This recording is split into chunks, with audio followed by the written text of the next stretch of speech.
All right. Hello, everyone. Welcome to Creative Mind Coaching. And I am Deborah Burnt Maldonado.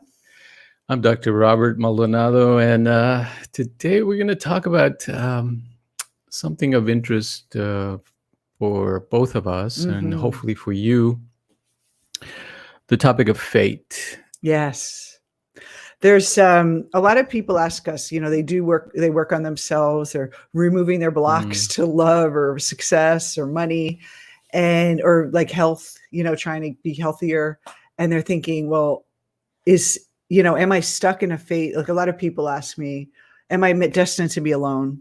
Am I destined to not be successful? And, I know a lot of you hear so many different things from religion, from spiritual teachings of what fate is, what's destiny, and do we have free will? Do we have a choice or is it God's will? And what does that mean? And so we're going to talk about all of that today and try to get it all in. And I'm sure we'll have to have another one because it is such a great, it's almost like the way we have to the foundation of how we see our lives. Yes. The philosophy. And before we get going, I wanted to mention something. These are definitely epic times that we're living in. Yeah. And I read recently that one of the number one search topics on Google was how to pray.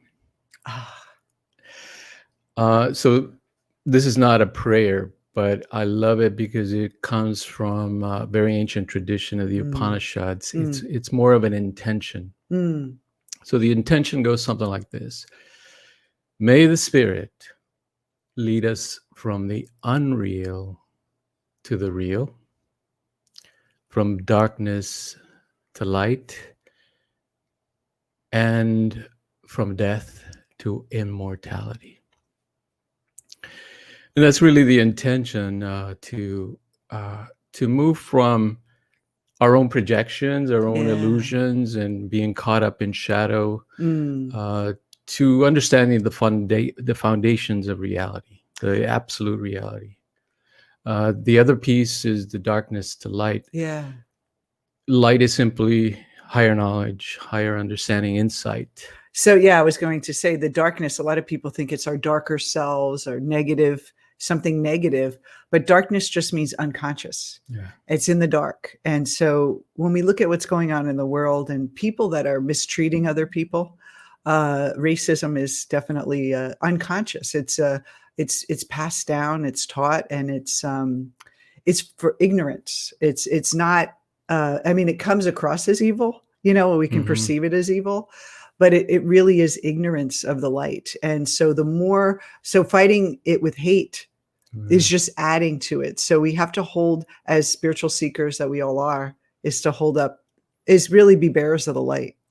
Not to ignore the dark and not to push it away and not to be like, well, I'm spiritual, so that doesn't apply to me.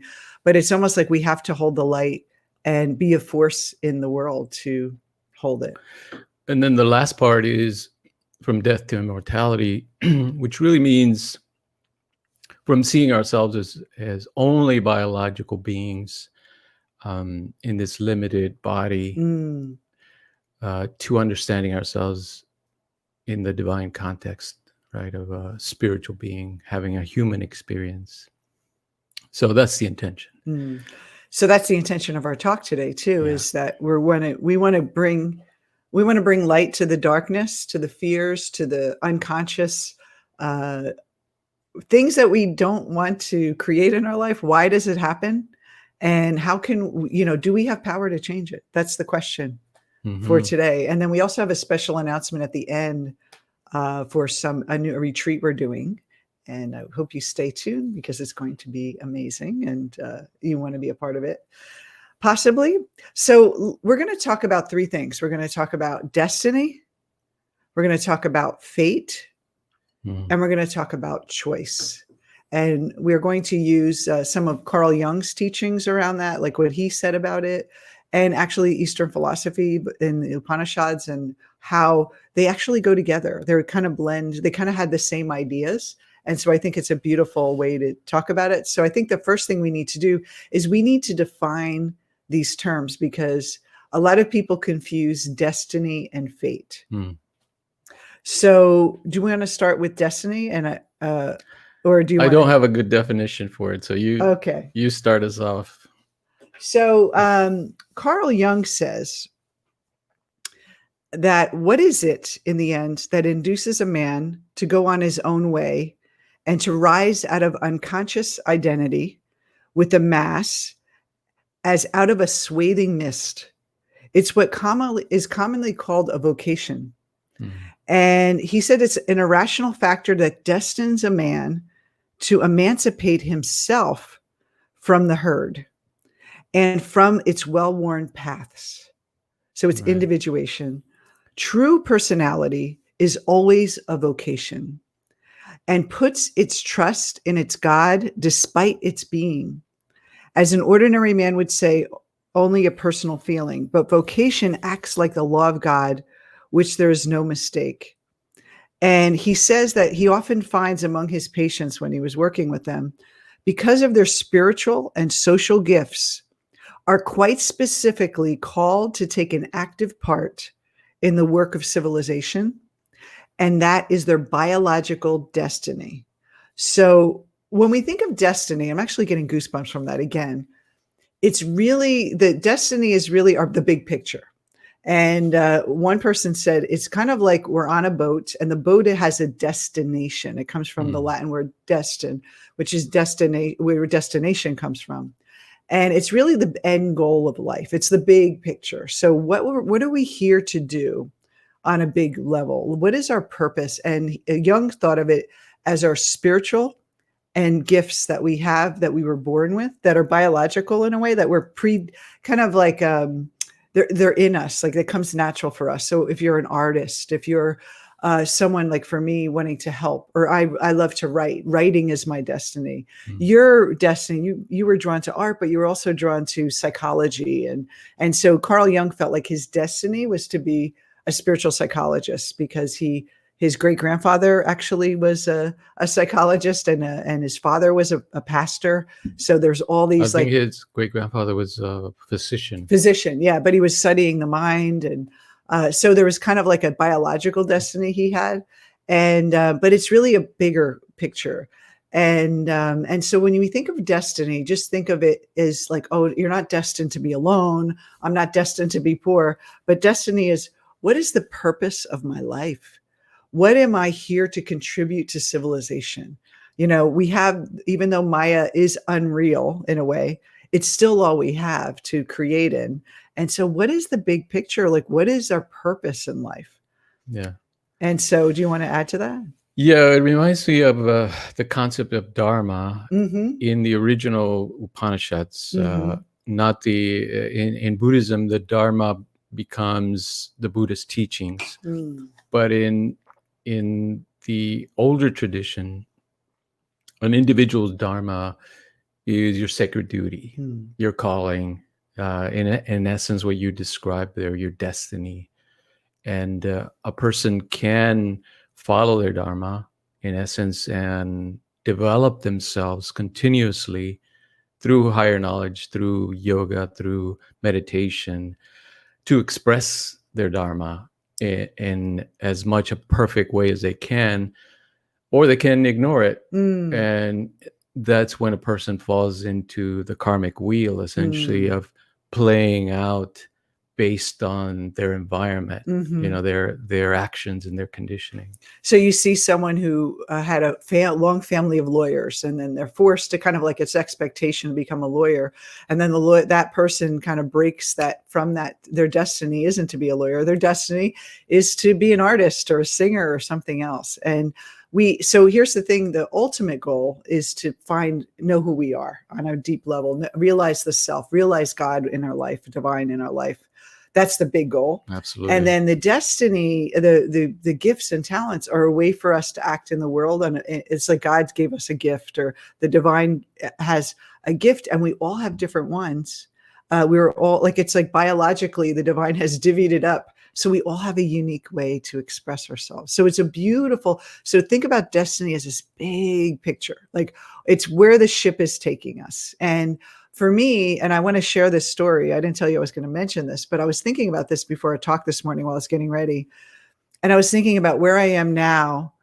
And destiny is always there with us. Like we always have a knowing in ourselves. And if you look back, it's almost like people will come into your life to show you the path. So when I was really little, my Aunt Norma, I love my Aunt Norma.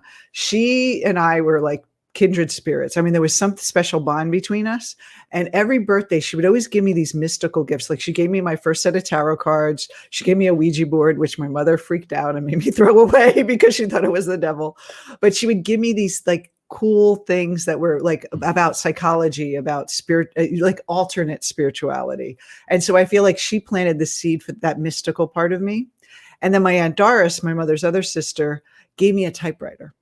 I was 9 years old and she gave me a typewriter and she gave me pieces of recycled paper from her office that they didn't have recycling back then. It was the 70s.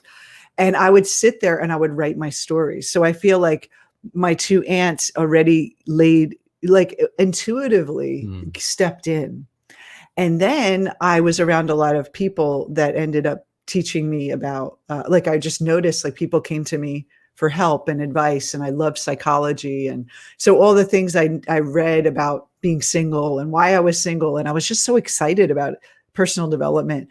And I always said to myself, I just wish I could do this. Like it was something that felt natural to me. And I look back and now I wrote my book. I have the spiritual knowledge, and then I also get to share my gifts. And so I feel like my destiny has always been there, but I resisted it. I resisted it so many times because my ego wanted security. It wanted the steady paycheck. And I fell into that default mode of getting a job and doing like what my family said, you get a job, you don't do what you love.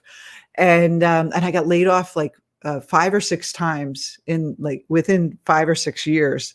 Like every year I would get laid off from my job. The company would fall apart. And it was always like, I would try to do something on my own. And it was like, try and then give up and go back. But it was always this calling, it was like that. It's not a voice. It's more of a sense more than an emotion. And so do you feel that way too? Like about your life? And yeah, I mean, what you're saying reminds me of this idea that no one is an island. Yes. None of us appear just kind of self-made or, just kind of without a history. Our families, our cultures, our ancient history all play into who we are. And we know now genetics plays a big role in who we become. What were your talents as, like, if you're musically inclined, it would be in your DNA. Absolutely. And now epigenetics, which is even kind of a more interesting concept in that we see that historical events get encoded into the genes. And we end up playing those out. And often we think we're inventing new things, or that we've made ourselves somehow, but it's coming from a long line of many people, many generations, people experiencing history in their own way and interpreting it in their own way through culture. So it's an incredible thing to think about. Now, from the Jungian perspective, he does talk about individuation as freeing ourselves from the herd mentality, in essence, from our biological inheritance, because our biology essentially prompts us to fit in, to be a part of the herd, to cooperate. And I've been looking at the literature on emotions recently. Our brains are really designed to tune into each other and to coordinate. Our brain waves essentially will coordinate the more in tune, the more attention we pay to each other. And so there is a lot of that, kind of the scientific evidence is supporting what Jung kind of saw from his own experimentation Mhm. and philosophy. But in my own practice, or let's say in my own life, when I look at my ancestors, yeah, I see the trends. There Mhm. are people that were interested in philosophy, people Mhm. who were interested in music and art, in business, and so we inherit all those genes, Mhm. but in different combinations. Yeah. Then it's up to us and up to the individual to do something with it, right? Mhm. To cultivate it. It's like we get the seeds, Mhm. and now we have to plant the seeds and cultivate them and bring them to fruition. It's like it's almost like our duty to express them. Yeah. And I think of my grandmother when we talk about destiny. She was, grew up in the Depression. She had 11 children, lost 2 children very young. Her husband, was disabled. She had just so much bear, on her.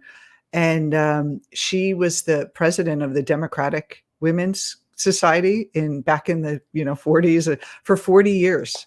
And she used to do a lot of work in social change and helping others. And she didn't have anything for herself, and she would constantly give. Mhm. And I feel like I have that in my DNA, that kind of service, the act, call to service. And we all have that. We all have people in our lives and our ancestry, but that program our human, fears and all those things.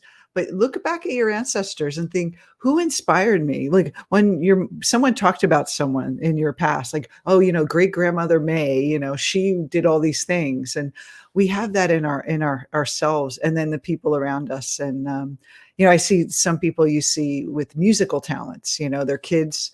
One of our clients is a musician, and her child is now doing the music, and it's like that's in her DNA. It's part of her, and she should express it. And so, but in society, we're the herd mentality is you shouldn't be an individual. You shouldn't express you should just do your work. You have to like get a job, be responsible, and a lot of times our family discouraged us from doing what we love. I see this now too. I see a lot of people, parents tell me that even the school system is when they would, write what they want to do, the school system would be like, no, that doesn't fit into our categories of teacher, lawyer, scientist. You can't be an artist. Like they don't even think that that's a viable occupation. And then an artist goes out and they say, I want to be an artist. And the whole world is telling them, you can't make money doing that. You can't make money singing. You can't make money expressing yourself. You can't make money writing, the starving artist. And then even in coaching, people say, oh, you're going to, help others, but you're just going to be a social worker and take little teachers. Who says that? Well, a lot of people. I've never heard that one. Really? Yeah. Well, a lot of people feel guilt about taking money for the service. And so a lot of what interferes with us in our full expression is that herd mentality and our personal experience, our personal history, which is now what leads us to fate. So destiny is the big ship. We're taking a ship. We have all these ingrained biological vocation, as Jung would say, our duty, our sacred duty, our spiritual and social gifts that we have and physical. Right. And on the ship, a lot of stuff happens between the time we're born and the time. Hopefully we're not on the Titanic. Yes, hopefully we're not on the Titanic. And so what happens on the ship is our fate. So there's different things that happen along the way in our journey in life. And that is what fate is, or what we consider. You think about fate as being the little things along the way, not the long distance. Oh, right. So the steps. So in Eastern philosophy, it's called karma.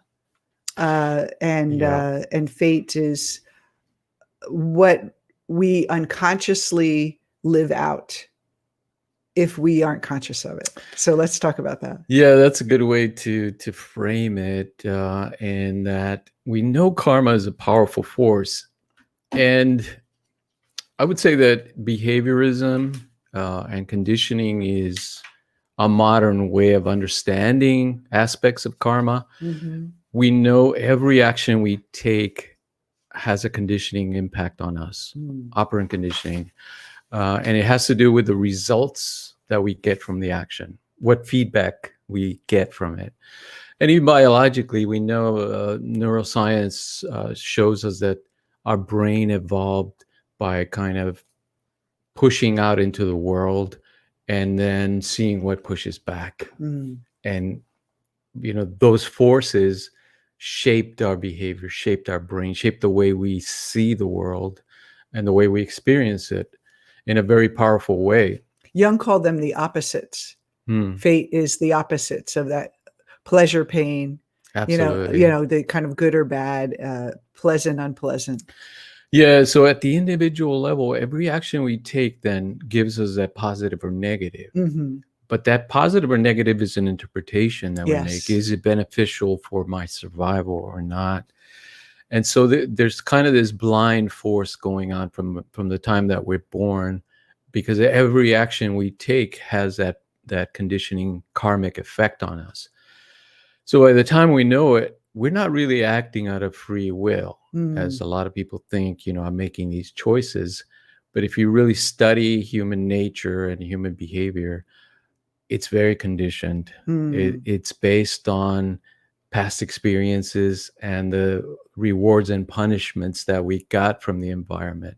And that's what we call our comfort zone. It's that that even though it's not always comfortable, it's what we're familiar with. And it's kind of, we know how to deal with something. And it's the fear of the ego is always dealing with the unknown. It fears the unknown. And I think because when we were cavemen and there was another tribe and we weren't familiar with them, we didn't know how to react to them, we would have a fear because they could kill us. Either they could be a hero or not. And so when we don't have a past experience, it automatically on a biological level creates fear.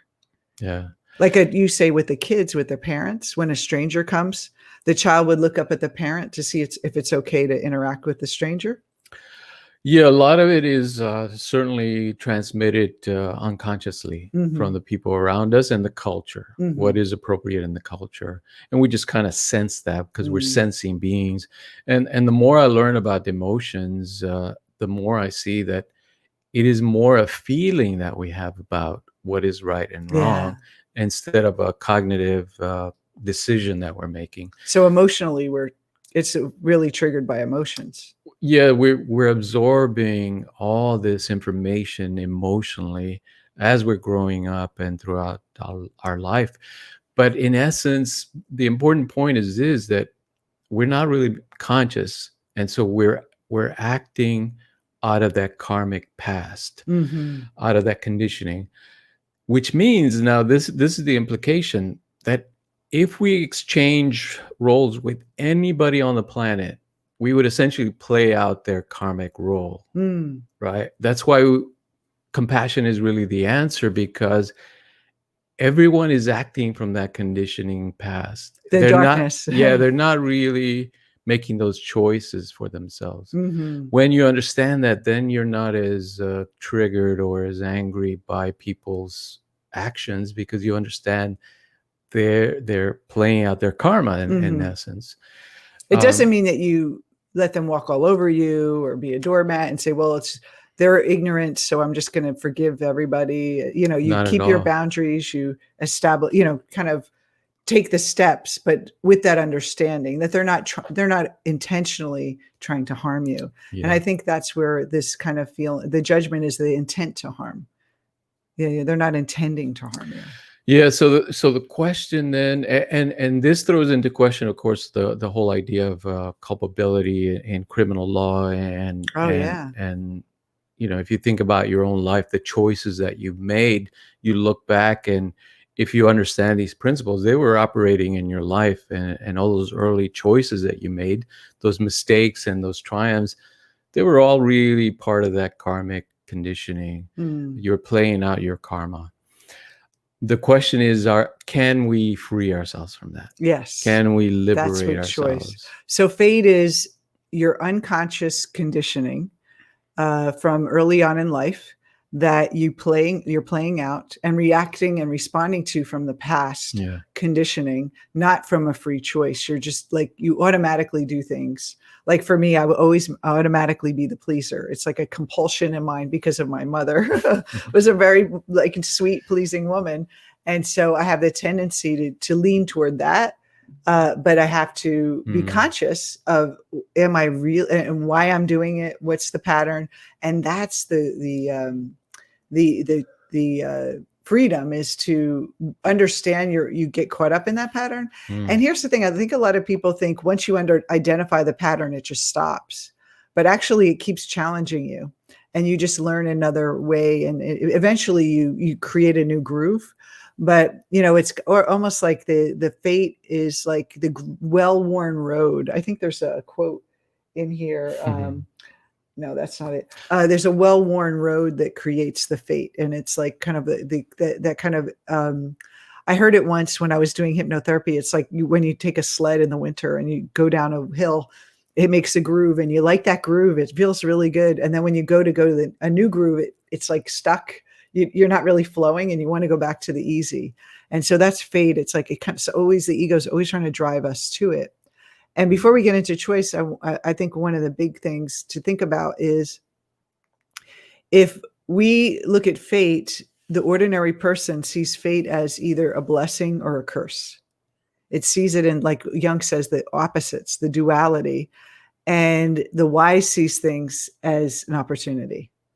And so if we want to live out our fate, escape our fate that was preconditioned or conditioned by us and our choices early on, we have to be willing to look at the resistance or what's showing up, not in that prejudgment. It's almost like when we prejudge it, we reinforce it, and it's slowing down that judgment process of this is a blessing or a curse, and saying this is an opportunity. This is opportunity now. I'm seeing my fate. And I just want to give you an example. Say you are trying to meet the love of your life. You're dating, and it keeps showing up as, the man breaks up with me, nothing ever works out.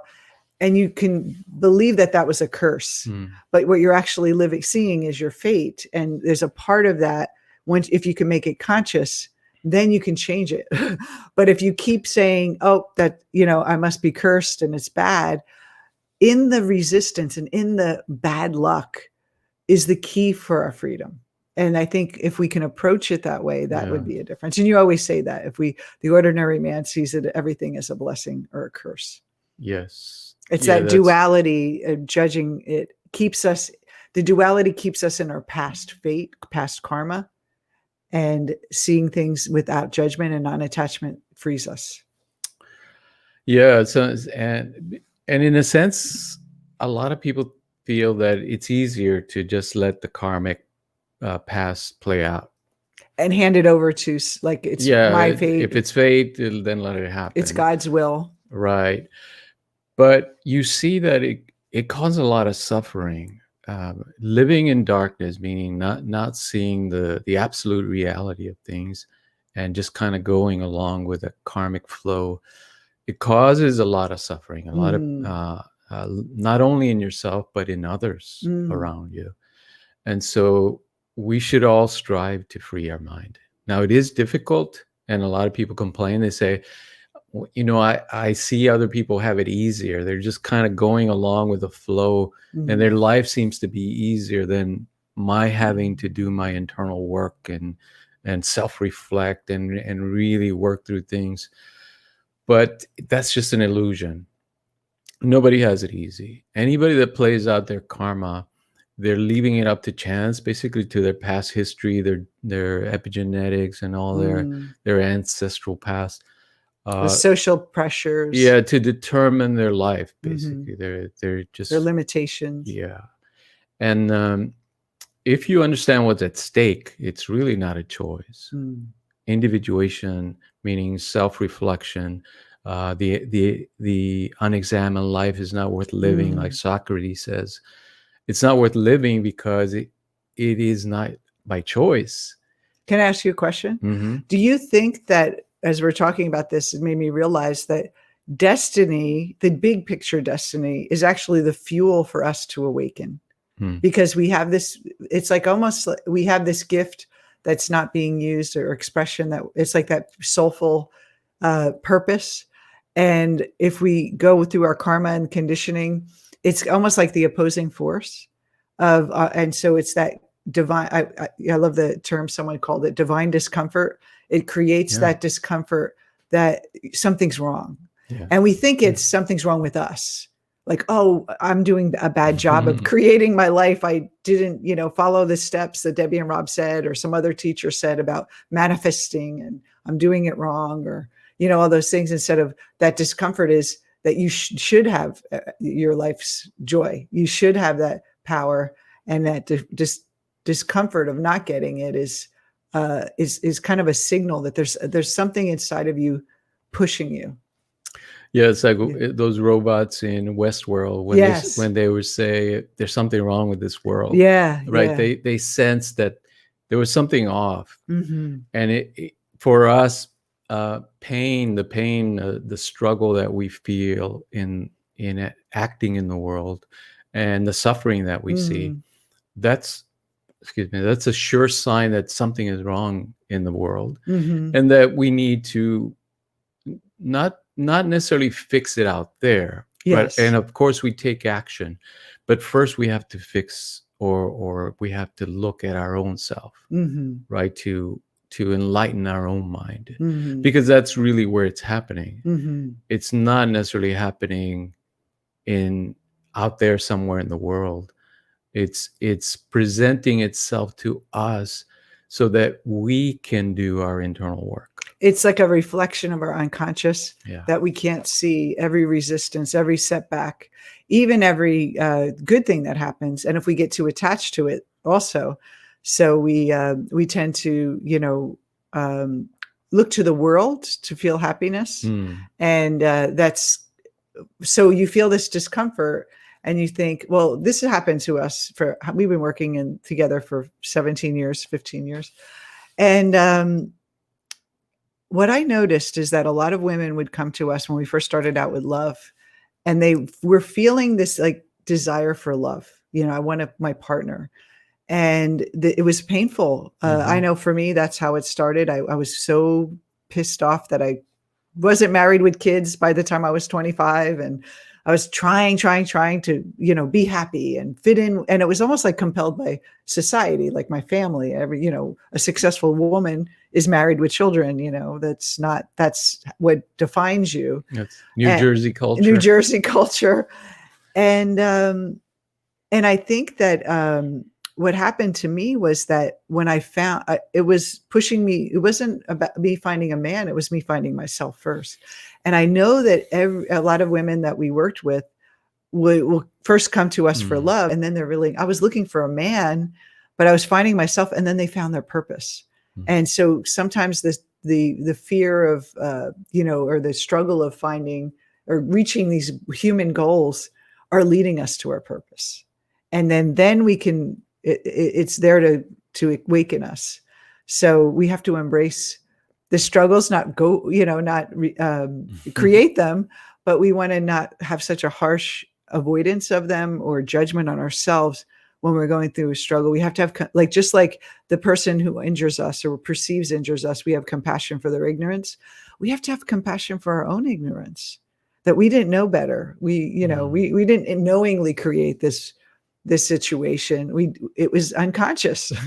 And until we broke out of it, we don't have the opportunity to free ourselves from it. Right? Yeah. I recently read something by Khalil Gibran, the prophet. Oh, yes. He says, I read that God said, love your enemy. So I loved myself. Because that's really what we're struggling with. We're struggling with our own mind, in essence. We're fighting ourselves, but it feels like we're fighting forces out there, but it's the battle is going on internally. Yeah. It's just played out externally. And then the battle for our fate. Yeah. Self-compassion is the path. Self-compassion. And so let's talk about, how do we make the unconscious conscious? Oh, here's a little quote I wanted to read. This is from Jung. Things still happen to you. You have a certain fate which is not welcome, which disturbs you, or situations arise where you assume that Mm. somebody has worked against you. But you're more able to say, in so many cases I've seen, that I was my so-called enemy, that I was the wise fellow who prepared such a fix for myself, that probably in this case, I have worked the same trick. I really don't understand it yet. There really still seems to be something against you, but you're so impressed by your former experiences that you apply a new hypothesis and you slowly arrive at the idea that probably nothing in human life is just against it, that the whole thing has probably been a carefully worked out plan. So the things, the resistance in our life are part of the process.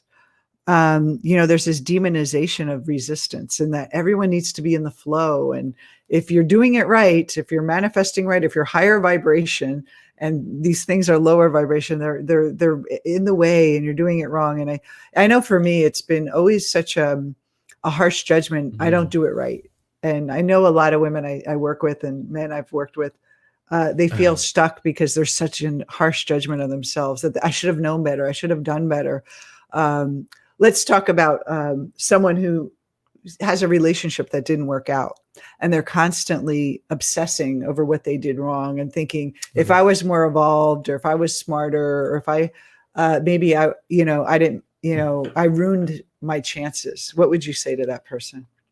Well, that's me. You're describing me, basically. And me. So I'll tell you what I do. Okay. We make so many mistakes in life. I mean, literally it's one mistake after another because we're always growing and we're always evolving. And so the choices that we make last year are really wrong in essence by the standards that we have now. Mm-hmm. So guilt, it's an important emotion that tells us you need to change your perception of the way you relate to others, or you need to evolve the way you're relating to others. So it's a useful tool, but often we read it as I'm bad or I did something terrible and therefore I'm bad. And it turns to shame and to, that's well, guilt is what I did was bad and shame is now I am bad. Right. And that's not useful. It doesn't lead us anywhere. It just kind of creates that, non-compassion towards ourselves. So we have to understand the nature of the mind, right? That yes, just like we have a body, we have a mind, and it's actually a mind body. They're connected, but let's just for the purposes of simplicity, we know we're not our bodies. We know, but that we ride this body or that we inhabit this body. And it's the vessel, the ship. Yeah, exactly. So the mind is very similar. We have a mind, but it's not us. Our mind helps us react to the world and interact with others and this whole experience. It's like a function of interpretation, but it's not who we are. It's not who we are. And once we learn that, then we can work with those difficult emotions in a much clearer way. Instead of getting caught up and mired in them, we're able to use them to learn. And everything really, I think we all struggle with is beginning socially. It's like there's a lot of social, like, why didn't I do this? Why did I do that? Did I hurt that person's feelings? They hurt my feelings. And there's all this kind of guilt and shame about interaction and relationships. And I think that we have to realize that we're all kind of messy with each other. I mean, we are always acting the best we can at any time. And that compassion for ourselves is so, so important. And I think it comes first before you can't have compassion for others. You could actually try, that would be, a good step is just to see people, have compassion, but you have to put the oxygen mask on your mask first before you help others. Right. So if we're not the body and we're not the mind, then the question is, who are we? And the Upanishads state very clearly, you are that pure awareness that's there. Like if you ask, who is aware of my mind? Because I am aware of my suffering and I'm aware of my guilt and I'm aware of what I did. but who is the one that is aware? Mm. That pure consciousness, that pure awareness, that's who you really are. Mm. And once you start to understand that and realize it, like you said, it's not an intellectual understanding and you're done. It's a practice. It's a way of experiencing yourself. Then you're on the right track. Then you can work with difficult emotions and not get caught up in them. And you can understand other people's behavior as well towards you in that kind of non-attached context. Mm. Someone was mentioning the Matrix movies about Neo and Mr. Smith, that they're each other's shadows. But I see that I would see it. I don't know what you think, but I would see Mr. Smith being the ego and Neo being the divine. You know, he took the pill and he wasn't a threat until he woke up. And so the ego's like constantly trying, it's the resistance to, you know, living the destiny. And so, but in that he learned a lot about himself. He mastered a lot of things. So that it's almost like we need that resistance to show up. Yeah, it's the way to experience the world. If we, let's say we expect perfection, then there would be nothing. Yeah. There would be nothing created, because then it would be like a completely stable system where nothing disturbs it and nothing happens. There has to be drama, you know, in order to be change and evolution and form. At the end, though, they said, did Neo and Mr. Smith merged. And so it's not that they destroyed each other, but then the ego submitted to the divine. Yeah. So if you think about the ego is always trying to fight the destiny. It's always saying, no, no, no, no, you're not supposed to do this artistic work. You're not supposed to leave your paycheck and do what you love. You're not supposed to have true love. It's too scary. Like you're supposed to stay in your little pattern. And then what happens is the divine in us, as we become more aware of bringing it to consciousness, the divine has a bigger place in our life. And the ego is basically taking taking the ride and as a passenger versus and so it's the union. That's what yoga is, actually, the union of the divine and the ego. Part of it, yes, yes, part of it. But yoking. The bigger picture is that the Atman, which is kind of like the individual soul, is united with the Brahman, the eternal, universal, infinite mind. Pure consciousness, pure awareness. Yeah, and then what Morpheo? What do you think his role was? Morpheus. I think he is a trickster. In the bigger mythology, the trickster always plays kind of the instigator. He's kind of goading people to interact and challenge each other. But in reality, he's the creative principle, right? He's playing with the opposites. And I think the trickster does take the form of waking you up. And so he gave the pills. And it was like a trickster, like you can stay where you are or you can go. And so I think if you look at the red pill and blue pill metaphor, we'll go with the Matrix analogy here. It's that every time we hit that resistance or challenge in our life, it's a chance for us to say, do we want to react the same way?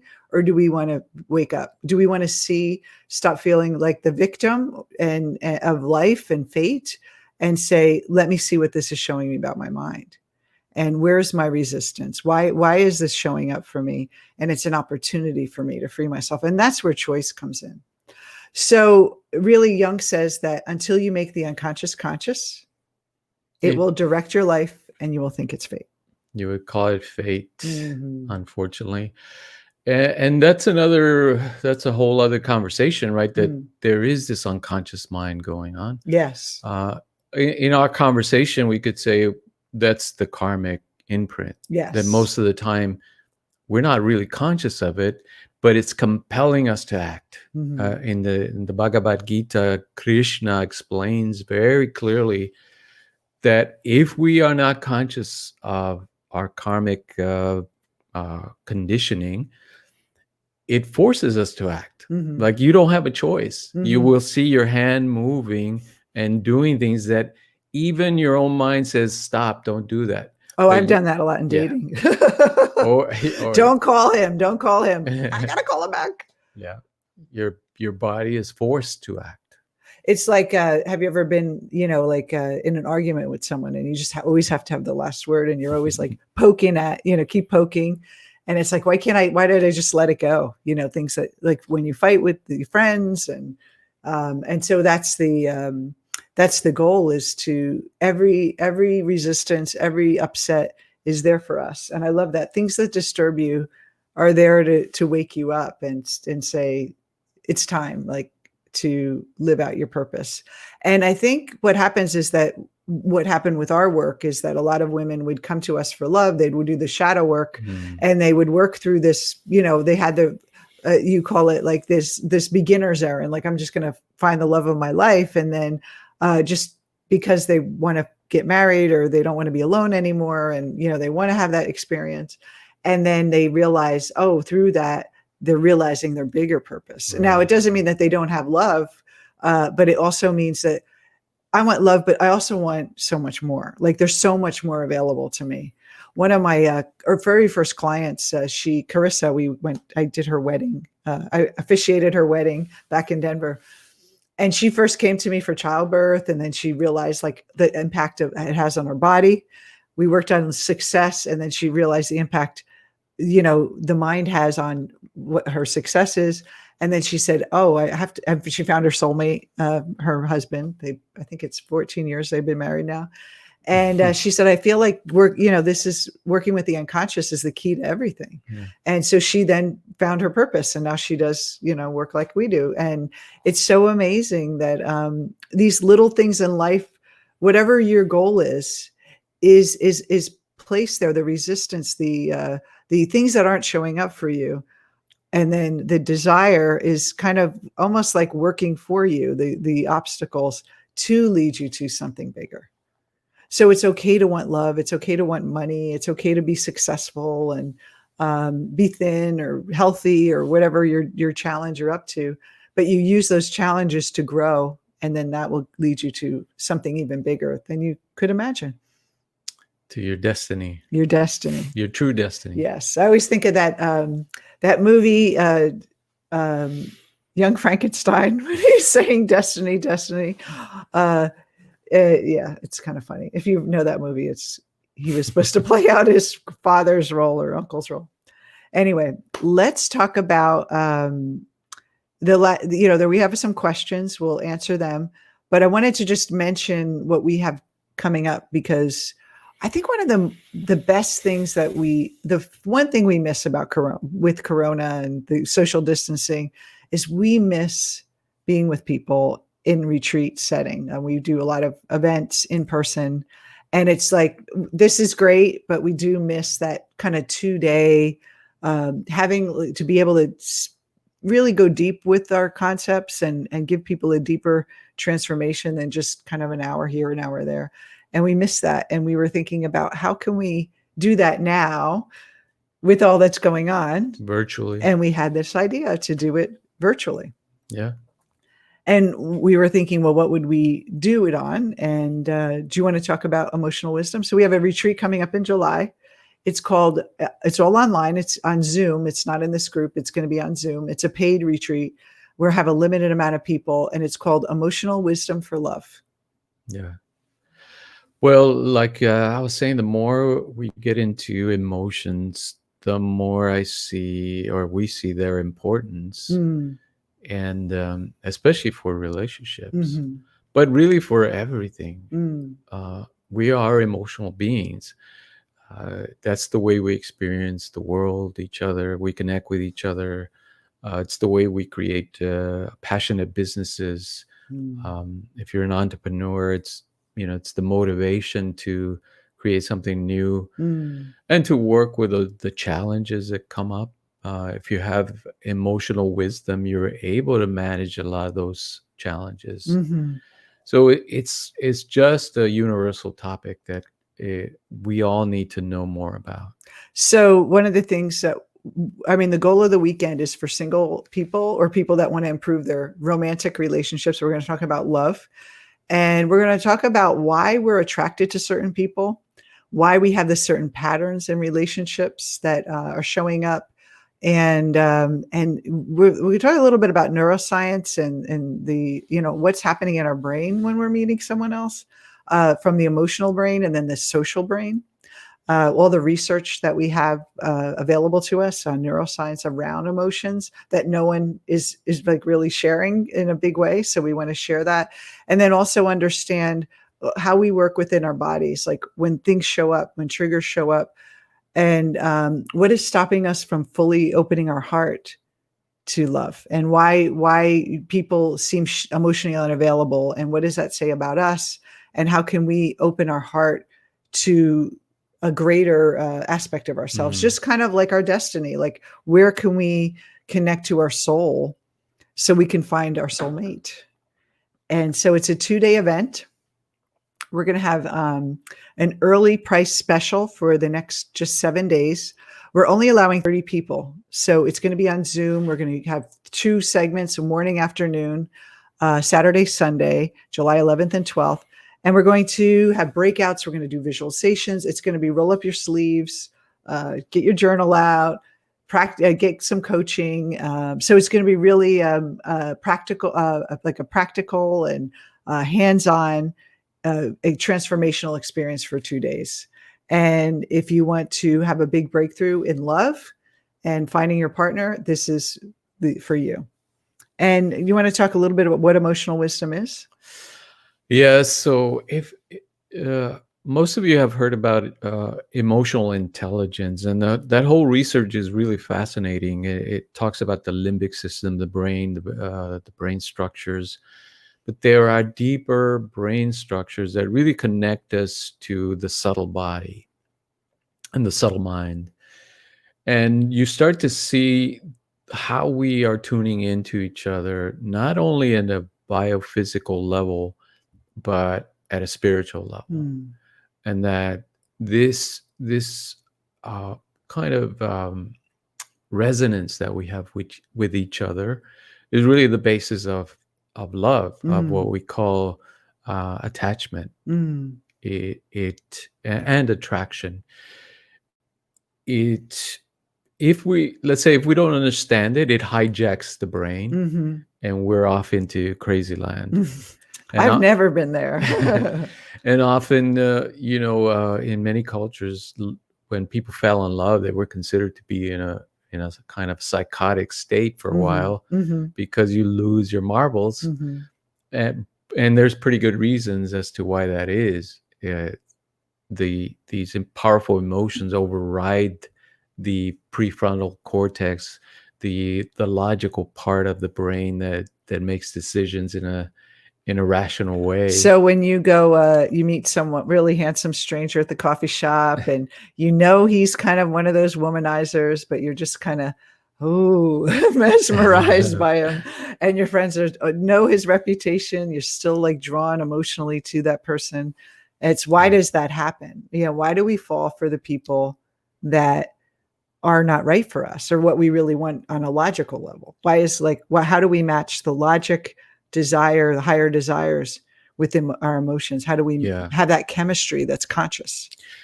Yes, and that's the key. But that if we operate unconsciously, then the chemistry will be with shadow elements that we're projecting onto the other person. And that's why we often make the wrong choices in relationships. But the more conscious we become of ourselves, not so much of other people's intentions, but just of ourselves, then we're able to experience love and attraction and attachment in a more positive, creative way. It's like, for me, I always felt like I was fated to be alone for the rest of my life. And if I didn't understand my unconscious, my fate would have led me to either be in a submissive relationship with someone who just would cheat on me all the time, or leave me again, or or be alone where I would just never have it.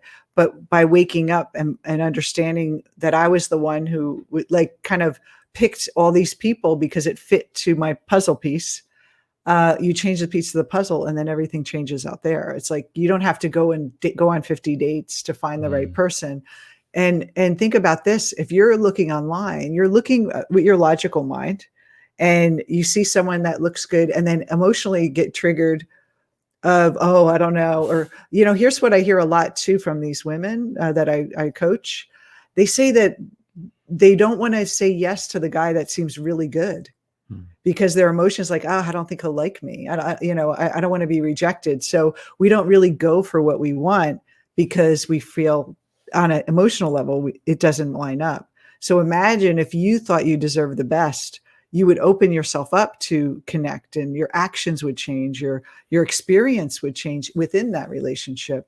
You would have a different energy around you. And you talk about too, the resonance with people that we wire up with each other. And that's what we're going to talk about, why we wire up and what happens in a relationship when someone pulls away, we can feel it. What is that mechanism that we feel? So it's going to be a very interesting 2 days. It's going to fuel your brain. It's going to fuel your heart and it's going to fuel your soul.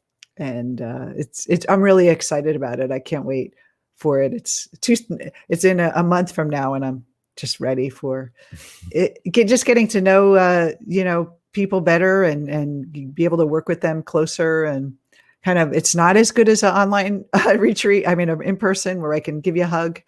But it's the closest we can get right now. And I think a lot of people are hungry for just kind of wanting to do something positive and for themselves and treat themselves to something transformational in a deep way. The upside is that you don't have to travel. You don't have to stay in hotel rooms. You can be even anonymous, which you can't do in a regular group. You're not.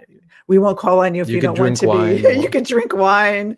You could be in your jammies. And also too, I think, I want to mention that you're going to get the replays of all the videos. So at a retreat, sometimes you don't really get you there and it's done. This is something you can go back to. You're going to get the visualizations and worksheets and everything that we do through the weekend. You're going to have in your Thinkific account to refer back to. And so it's going to be great. And, we hope you join us. It's going to be July 11th and 12th. We're going to be posting a link after we're done here to share it with you. And the regular price is $9.97 for 2 days. So it's the 2 days, includes everything, the replays, no extra costs. You get to coaching with us in the 2 days. And but for this week, it's $697. So you're going to save $300 if you just say, yes, I'm doing this. And then also, we may sell out this week, maybe fill all 30. So if you really think this is something you want to do, I encourage you to reserve your seat now, because I don't know when the next time we're going to do it. So I really don't know. We haven't planned another one yet. So it may not be for a couple more months, or it may be, next year. So if you're ready for love, you want that breakthrough, you're feeling like this is what I want. I want to go deep in 2 days intensive and have that big breakthrough. This is the program for you. So anyway, let's go to questions. So one of the questions that we have in the group is, let's see if there's anything here. Before I asked what was the questions, and someone said, what about past lives? How does that affect our karma? So or our fate? What would you say? Yeah. Big question. I love that question. Yeah. It's an interesting question. It's always something we think about too. Yeah. But we have to start with what's going on here, right? Because we can't really understand past lives if we don't understand this life. Yeah, that's true. Now, we don't want to avoid the question. We want to examine that. But first, it's like a mathematical formula. You have to have the basic digits first, and the right numbers and the right formula. Then you can look at how it plays out. So we're not even too sure there's an ego, right? To reincarnate. We know there's let's say, as individuals, that we're experiencing this life as an individual. But again, if we look at what is an individual made up of, this body, this mind, which are not really, let's say, our true self. Mm-hmm. They are, it's like a chariot that we're riding. Mm-hmm. So is that what you mean by reincarnation? That this individual identity is going to be passed on into some future, or comes from some infinite past? And so the nature of this reality at its foundation is consciousness, not the body, not the mind, which a lot of times reincarnation is interpreted as you're going from one body to the next, right, like a materialistic, right. But the identity is often tagged to the individual personality, which is the ego, right? That so many people mean that the personality is going to reincarnate. But the personality, as we know it, is essentially a manifestation of a temporary manifestation of the individual body mind, or mind body. And so the mind body, we know, dissolves at the time of death. And that's a materialistic interpretation, let's say. The consciousness interpretation is that our mind body does exist, but it exists in a dream-like state. It's very much like a dream. It, in what we call our waking reality, it does have different laws and principles. It's not like when we dream at night. It's a little bit more solid, or feels a little bit more solid.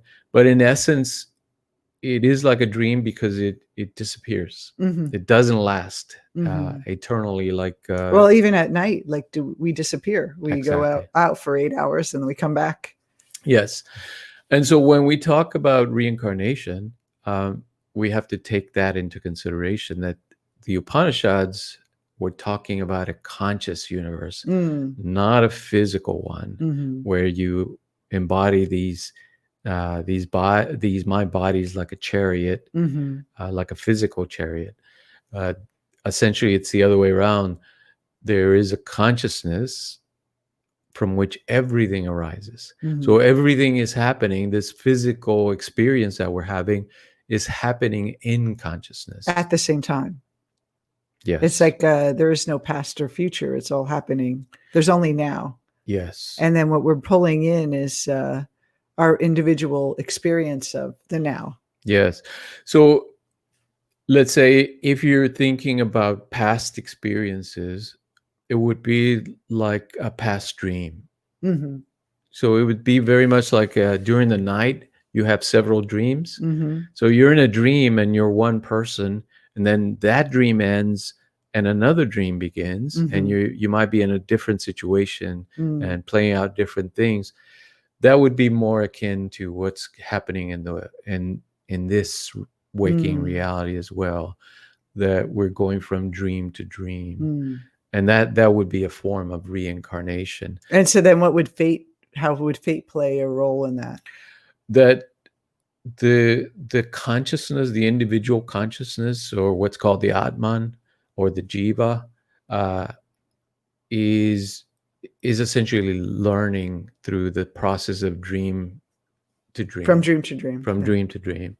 You're becoming more aware. And so in a way, that's the life that it feels like a life, but it's kind of not what we think of life is, like just a solid experience. Like it's happening not only in a physical experience, but also a psychic experience. So it's only happening at a psychic experience. But it appears physical. It appears to be a physical experience. That's a good way to think about it. It appears to be a material experience, but that's the dream. And here's the thing. If you believe that you're having a certain fate because you heard someone told you it was a past life thing, or you believe that will be your reality. So you're actually, what you believe, your philosophy will be played out in the world. So if you believe you are really mad at that something you did or regret, and you say, I'm going to be punished for it, that's what's going to happen. It's not like some other force is doing it. So we have to think about that. We are creating a reality in a either consciously or unconsciously. And we're part of God. We're part of that divine energy that we call God, universe, and we're connected to that. So it's not separate, that there's a separate entity telling us what to do. We're kind of in it. So we are it. We are it, which is hard to believe. It feels like blasphemy to say that. Be the light to the darkness. We're all born as light. It's about not having covered it up and letting it shine. Yes. I appreciate your solidarity with people with African descent, radicalized people. Yeah. I think too, in the world, we've all had this racial kind of, since we were like throughout history, just kind of a lot of different peoples, different races were, had a lot of struggle. And I think that it's thinking about it from the ego perspective of ignorance of, I can only like people that look like me or act like me or pray like me. And that's where all the wars start, is that kind of unconscious assumption. And I think what's happening now in the world is that we're breaking our karma, our fate is changing, and it takes everyone to awaken. But I think it's more important than just going and parading. And I think that's very important to show your voices. But the most powerful thing you can do is shift in your mind from a place of empowerment, work with your own projections and all those things. And I think that's really important too. And of course, treat people with love. That's the golden rule always applies. But somebody had also asked about astrology. Yes.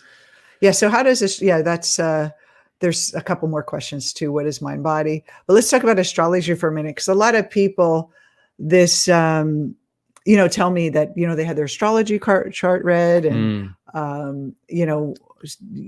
they told me I wasn't going to meet someone for another 2 years and I can't, is that true? And am I locked into that? And so, Jung studied astrology and he had his own absolutely kind of opinion on it, or his theory on it. Yeah. And there's a rich tradition in Hinduism also. Astrological Vedic astrology.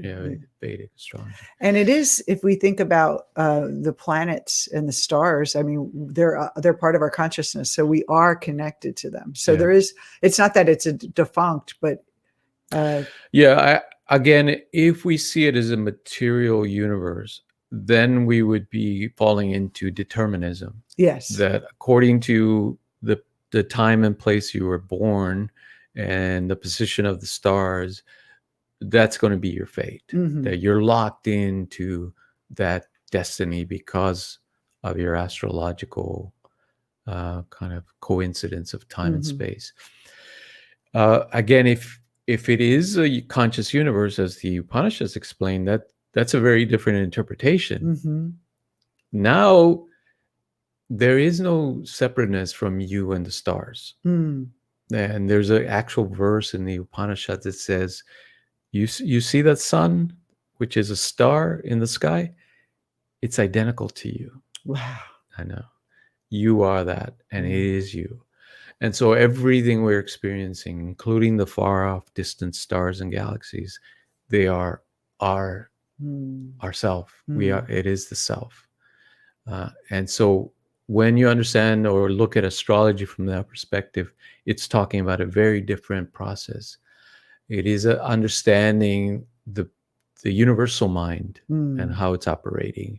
Yeah, I think people use it as a divination of, when am I going to find money? When am I going to find love? And those are like kind of smaller of the fated tasks, more determined by our fate and our karma. And then I would say the astrology is more the big picture, like forces that we're connected to, that, sometimes we feel there's more energy here or not. Would you say it's more of like a broader picture than, because you're born on this date, everyone with this sun, then you can only meet your soulmate within this time frame. And a lot of people, like I just want to help people use it in a very constructive way versus a way to kind of with fear and like I got to get things accomplished because that's what my chart says, and so we want to kind of use it, but also be open to the choice. And if everything's predetermined, then why are we here? We're just robots on a train, like just living it out. So we do have choice within that. Yeah, Jung used the I Ching a lot. We've used it a couple of times or for several years, but it is very much of a way of seeing our own unconscious mind, the unconscious patterns that play out in the universe. We know in physics, the universe has a self-organizing principle. There is no randomness. Everything tends to take shape and pattern and form. You cannot create like absolute chaos. There's always a balance of chaos and order. And there are times that seem more energetically aligned for you and not, and that's really what it serves. But I wouldn't think of it as more like it's a hardcore destiny that you can't escape from, and there's no power in what you can create. And I think most people that really do study it don't think of it in that hard way. But I think a lot of people that are not as, kind of use it for their own, like, personal needs, and they're not kind of seeing it from the big picture. They kind of can use it as more of a superstition. And those tendencies run throughout the whole gamut. Even in science, there's a positive rationalism, which says we might not understand everything, but if we work at it long enough, we'll get to understand everything. That's very positive. It's very rationalistic. And it's probably not the truth. There's always some mystery, something to know, because as the Upanishads explain, what we're seeing is Maya. It's a type of dance of movement that's always morphing and changing and shifting. And really what we experience is based on our own assumptions of what's there. Yes. It reflects back to us what we think is there. So if we think, we're predetermined to live out this pattern, and we're going to, to experience this kind of fate, maybe you probably will be locked into that pattern because you believe it. Yeah, it's interesting how that happens. Okay. What is meant by mind body? Is it a connection between our mind and our body? Yeah, in the West, the mind was separated from the body in kind of the scientific model, because you cannot touch and measure the mind like you can the body, right? You can dissect the body and measure the brain and weigh it and look at how it's interconnected and all that. But they said, well, the mind, what about the mind? Not the actual neurons, but the memories that we store and the meaning that we give and ascribe to those experiences. That we can't see it, we can't touch it. It exists, though. We know it exists. Like if somebody asks you, do you exist? Yeah, I exist. I know I exist. You can't separate the mind from the body. Yeah.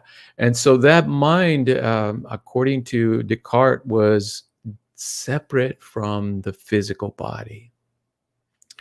And since then, it's operated under that assumption that the mind and the body are two separate things. That's why when you go to the doctor, they don't ask you that much about, what does this mean to you, or what's going on emotionally. They just look at you as a physical machine. Although I think they're starting to see how stress has impacted your health. So they'll ask you, have they had any stressors in your life lately, and those kind of things. I think right, but the treatment is, let's say in the overall medical model, is let's throw some chemicals at it, or let's cut it out. Very kind of a very mechanical approach. Yeah. So the mind-body idea kind of resurfaced maybe in the 70s or 80s. People like Candace Pert started to write The Molecules of Emotion and those kind of things, where we started to see that consciousness was really operating continuously throughout the whole body, and the body was speaking back to the mind in oneness, not as two separate ideas or principles, but all together. So if you think you are sick, you might get sick, you might feel sick, right? And if the thought persists long enough, you're giving your body strong messages that you're sick and ill, and therefore you become ill. And you know, it's so funny. When I used to do energy work, and my friend Steve, you know, Lori's husband, always used to make fun of me that I was into all this weird stuff. And he was like very, very conservative. And he said, you know, there is something though to that mind stuff. He said at work one time, we just had an experiment, and we all three of us decided to tell one guy, are you sure you're feeling okay? And they all, like, at separate times asked him.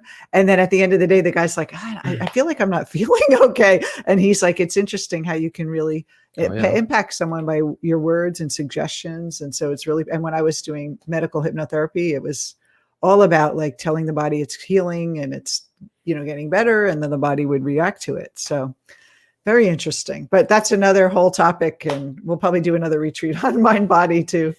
So let's see, so hard to break those patterns. I'm having more peace and clarity in recent months toward my purpose, but I still feel like I can't completely break free of the bubble of my ancestral past and conditioning from society and my parents, especially my mother.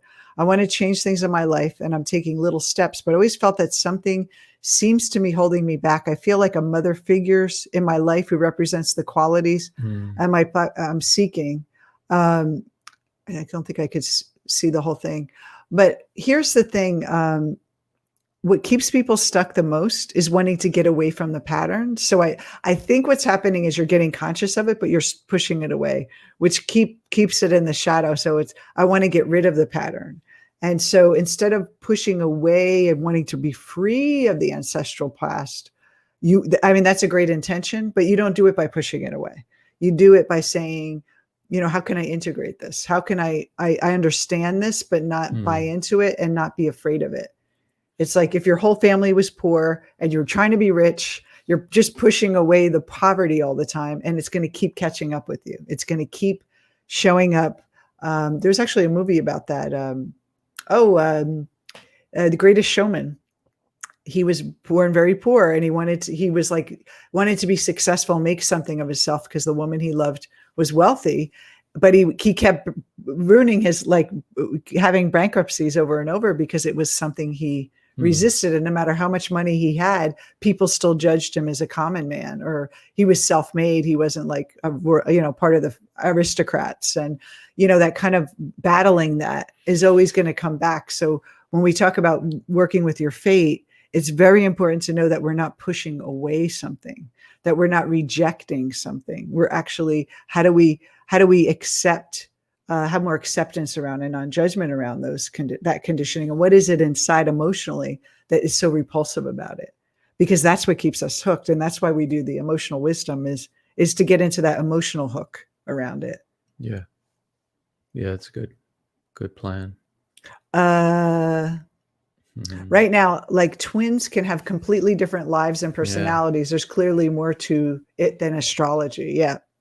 And genetics. Yeah. Ask if there's new content in the retreat aligning with the one and engaged in the year. Yes, this is completely, we're still going to talk about like the shadow self, but it's like completely new. We did this retreat actually live in January in Austin, and we were going to do one in London a couple weeks ago, but that didn't happen. So we're thinking we want to keep teaching this because the people that attended thought it was amazing. And many of the people that attended had been doing our work for many, many years, like 7 years. So they've seen everything that we've done, and this was completely new. So yes. One of the courses I explain a dream, and Dr. Rob told me that the key was the integration of the mother archetype. At that moment, I didn't understand, but after cultivating a great relationship with my animus 3 weeks ago, my mom has appeared twice in my dreams, last time smiling. That's a good sign that Yeah. there's integration. Yeah. And yeah, it's like, even though you can look at on a logical level and say, that person acted bad, or that, my mom was critical. You throw her away. You're just giving her, or that idea, more power. And what we want to do to have choice is to not let it choose. Like we were talking about earlier, you and I, about like for me, I always have to deal with the pleasing. I have to please everyone because I'm afraid of getting anyone mad. It's like my mother I got.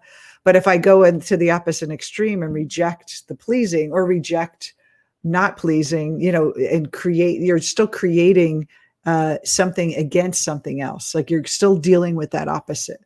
You're still kind of, I call it rearranging the furniture. You're just flipping it, but you're not really coming to terms with the duality of both, and seeing that pleasing and not pleasing are actually neutral. Like can they go together, and how can you actually care for others without the ego attachment to getting them to like you? And that's really the key. And we're always constantly growing, so it's fun.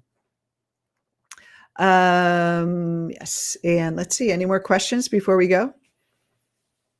Well, thanks This for is an hanging extra out. long session today. Yeah. I knew we just were talking about it, and it's so much to cover, but I do want to leave you with this, is that Jung says you are not what happened to you. You're free to create your life. And that's the bottom line, is that we do have a destiny. It's our duty to find out what are unique gifts and spiritual gifts and social gifts, our talents that we have, and to express this in the world. But also it's our duty to become free of our conditioning, and that not everyone takes that role. Some people take it, some people don't. And that's really where true joy is. It's not in achieving the human things in life, which are very wonderful, but it's about being free to choose it, is really where the true joy is. Yeah.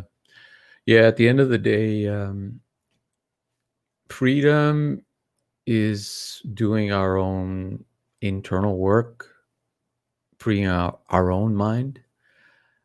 Then we're really choosing our destiny. Otherwise, we play out those patterns that people call karma, conditioning, fate. One question is, for all that are not from the States, can we attend? We can attend live. Yes. The times will be 9 a.m. Eastern. Noon Eastern, so it'll go all day to like 8 o'clock Eastern or 7 o'clock Eastern. So it'll be for us 9 a.m. Pacific till 4 o'clock-ish Pacific. So most people that are in Europe will be you can attend the whole time. I think maybe later it might go into the night for you a little bit, but we try to start early. We're in the Pacific Coast, so 9 o'clock is early enough for us. And we will have a break. It'll be 3-hour segment, 9 to 12. And then we'll have a break. So you have an hour to kind of cool down. We're going to have some tea, have a glass of wine if you want. Well, we hope, we don't encourage drinking during the work, but you got to do what you got to do.